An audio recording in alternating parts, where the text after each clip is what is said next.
स्वतंत्रता की ओर। आज ये चैप्टर हम जो पढ़ेंगे ये हिंदी की एक चैप्टर है। इसमें एक छोटे से बच्चे के बारे में बताया गया है। जब गांधी जी जब दांडी मार्च के लिए जा रहे थे तब ये बच्चा किस तरह से यह जिद करता है कि वह भी दांडी की यात्रा पर वह जाएगा। तो चैप्टर शुरू करते हैं। स्वतंत्रता की ओर। चैप्टर 9। धनी को पता था कि आश्रम में कोई बड़ी योजना बन रही है, पर उसे कोई कुछ न बताता। वे सब समझते हैं कि मैं 9 साल का हूँ, इसलिए मैं बुद्धू हूँ, पर मैं बुद्धू नहीं हूँ। धनी मन ही मन बड़बड़ाया। धनी और उसके माता पिता बड़ी खास जगह में रहते थे, अहमदाबाद के पास महात्मा गांधी के साबरमती आश्रम में, जहाँ पूरे भारत से लोग रहने आते थे। गांधी जी की तरह वे सब भी भारत की स्वतंत्रता के लिए लड़ रहे थे। जब वे आश्रम में ठहरते तो चरखों पर खादी का सूत काटते, भजन गाते और गांधी जी की बातें सुनते। साबरमती में सबको कोई ना कोई काम करना होता। खाना पकाना, बर्तन धोना, कपड़े धोना, कुएं से पानी लाना, गाय और बकरियों का दूध दोहना और सब्जी उगाना। धनी का काम था बिन्नी की देखभाल करना। बिन्नी आश्रम की एक बकरी थी। धनी को अपना काम पसंद था क्योंकि बिन्नी उसकी सबसे अच्छी दोस्त थी। धनी को उससे बातें करना अच्छा लगता था। उस दिन सुबह धनी बिन्नी को हरी घास खिलाकर उसके बर्तन में पानी डालते हुए बोला, कोई बात जरूर है बिन्नी, वे सब गांधी जी के कमरे में बैठकर बातें करते हैं। कोई योजना बनाई जा रही है, मैं सब समझता हूँ। बिन्नी ने घास चबाते हुए सिर हिलाया, जैसे कि वह धनी की बात समझ रही हो। धनी को भूख लगी। कूदती फांदती बिन्नी को लेकर वह रसोई घर की तरफ चला। उसकी माँ चूल्हा फूंक रही थी और कमरे में धुआं भर रहा था। अम्मा, क्या गांधी जी कहीं जा रहे हैं? उसने पूछा। खांसते हुए माँ बोली, वे सब यात्रा पर जा रहे हैं। यात्रा? कहाँ जा रहे हैं? धनी ने सवाल किया। समुद्र के पास कहीं। अब सवाल पूछना बंद करो और जाओ यहाँ से धनी। अम्मा जरा गुस्से से बोली, पहले मुझे खाना पकाने दो। धनी सब्जी की क्यारियों की तरफ निकल गया, जहाँ बूढ़ा बिंदा आलू खोद रहा था। बिंदा चाचा, धनी उनके पास बैठ गया। आप भी यात्रा पर जा रहे हैं क्या? बिंदा ने सिर हिलाकर मना किया। उसके कुछ बोलने से पहले धनी ने उतावले होकर पूछा, कौन जा रहे हैं? कहाँ जा रहे हैं? क्या हो रहा है? बिंदा ने खोदना रोक दिया और कहा, तुम्हारे सब सवालों के जवाब दूंगा, पर पहले इस बकरी को बांधो, मेरा सारा पालक चबा रही है। धनी बिन्नी को खींचकर ले गया और पास के नींबू के पेड़ से बांध दिया। फिर बिंदा ने उसे यात्रा के बारे में बताया। गांधी जी और उनके कुछ साथी गुजरात में पैदल चलते हुए दांडी नाम की जगह पर समुद्र के पास पहुंचेंगे। गांव और शहरों से होते हुए पूरा महीना चलेंगे। दांडी पहुंचकर वे नमक बनाएंगे। नमक? धनी चौंक कर उठ बैठा। नमक क्यों बनाएंगे? वो तो किसी भी दुकान से खरीदा जा सकता है। हाँ, मुझे मालूम है, बिंदा हंसा, पर महात्मा जी की एक योजना है। यह तो तुम्हें पता ही है कि वह किसी बात के विरोध में ही यात्रा करते हैं या जुलूस निकालते हैं, है ना? हाँ, बिल्कुल सही, मैं जानता हूँ। वे ब्रिटिश सरकार के खिलाफ सत्याग्रह के जुलूस निकालते हैं, जिससे कि उनके खिलाफ लड़ सकें और भारत स्वतंत्र हो जाए।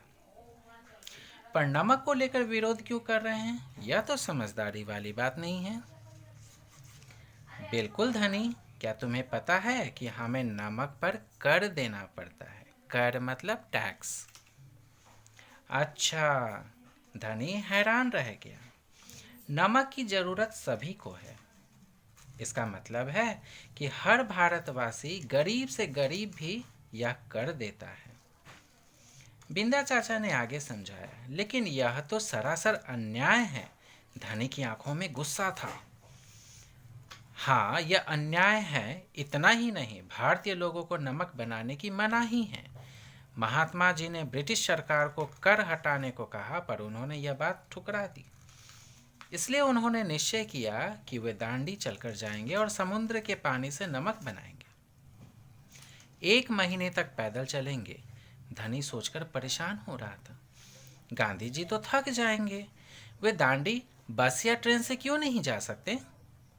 क्योंकि यदि वे इस लंबी यात्रा पर दांडी तक पैदल जाएंगे तो यह खबर फैलेगी, अखबारों में फोटो छपेगी, रेडियो पर रिपोर्ट जाएगी और पूरी दुनिया के लोग यह जान जाएंगे कि हम अपनी स्वतंत्रता के लिए लड़ रहे हैं। और ब्रिटिश सरकार के लिए यह बड़ी शर्म की बात होगी। गांधी जी बड़े ही अक्लमंद हैं, है ना? धनी की आंखें चमकी। बिंदा ने हंसकर कहा, हाँ, वह तो है ही।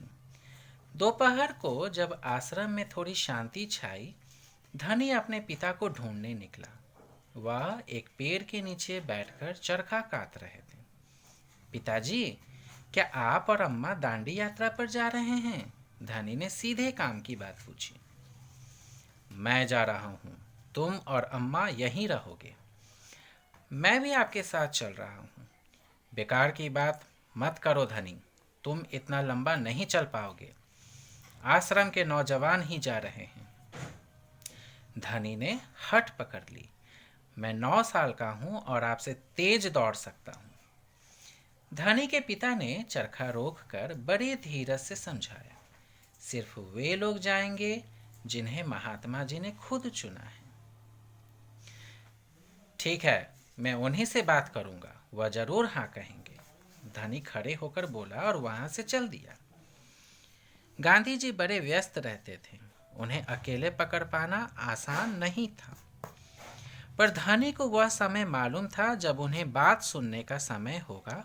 रोज सुबह वह आश्रम में पैदल घूमते थे। अगले दिन जैसे ही सूरज निकला, धनी बिस्तर छोड़कर गांधी जी को ढूंढने निकला। वे गौशाला में गायों को देख रहे थे। फिर वह सब्जी के बीच में मटर और बंद गोभी देखते हुए बिंदा से बातें करने लगे। धनी और बिन्नी लगातार उनके पीछे पीछे चल रहे थे। अंत में गांधी जी अपनी झोपड़ी की ओर चले। बरामदे में चरखे के पास बैठकर उन्होंने धनी को पुकारा, यहाँ आओ बेटा। धनी दौड़कर उनके पास पहुंचा।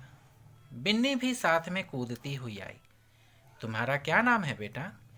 धनी बापू। और यह तुम्हारी बकरी है? जी हाँ, यह मेरी दोस्त बिन्नी है, जिसका दूध आप रोज सुबह पीते हैं। धनी गर्व से मुस्कुराया। मैं इसकी देखभाल करता हूँ। बहुत अच्छा, गांधी जी ने हाथ हिलाकर कहा। अब यह बताओ धनी कि तुम और बिन्नी सुबह से मेरे पीछे क्यों घूम रहे हो? मैं आपसे कुछ पूछना चाहता था। धनी थोड़ा घबराया। क्या मैं आपके साथ दांडी चल सकता हूँ? हिम्मत करके उसने कह डाला। गांधी जी मुस्कुराए।